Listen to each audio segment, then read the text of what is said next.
ഇന്ന് ഒ.ടി.ടി റിലീസ് ചെയ്ത സിനിമകൾ ഉൾപ്പെടെ 5 ഒ.ടി.ടി അപ്ഡേറ്റുകളാണ് ഈ വീഡിയോയിലൂടെ നോക്കുന്നത്.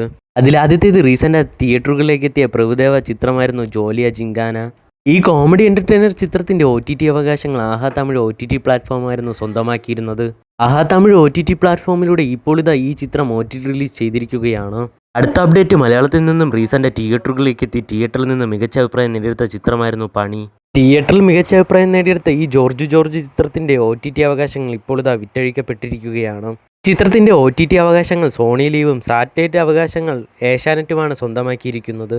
ഈ ചിത്രം സോണി ലീവിലൂടെ ഉടൻ തന്നെ ഒ.ടി.ടി റിലീസ് ചെയ്യുന്നതാണ്.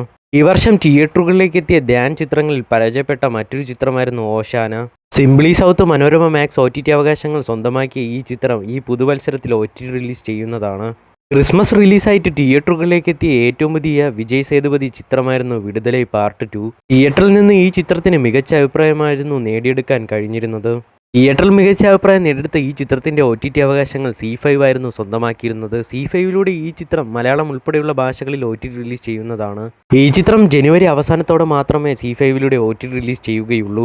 അടുത്ത അപ്ഡേറ്റ് ഈ ക്രിസ്മസ് റിലീസായിട്ട് തിയേറ്ററുകളിലേക്ക് എത്തിയ ഒരു മലയാള ചിത്രമായിരുന്നു ED അഥവാ എക്സ്ട്രാ ഡീസൻറ്റ്. തിയേറ്ററിൽ മികച്ച അഭിപ്രായം നേടിയെടുത്ത ഈ ചിത്രത്തിൻ്റെ ഒ.ടി.ടി അവകാശങ്ങൾ ഇപ്പോൾ ആമസോൺ പ്രൈം സ്വന്തമാക്കിയിരിക്കുകയാണ്. ഈ ചിത്രം ആമസോൺ പ്രൈമിലൂടെ ജനുവരി പകുതിയോടെ ഒ.ടി.ടി റിലീസ് ചെയ്യുന്നതാണ്. ഇതുപോലെയുള്ള ഒ.ടി.ടി അപ്ഡേറ്റുകൾക്കായും സിനിമ വാർത്തകൾക്കായും നമ്മുടെ ചാനൽ മറക്കാതെ സബ്സ്ക്രൈബ് ചെയ്യൂ.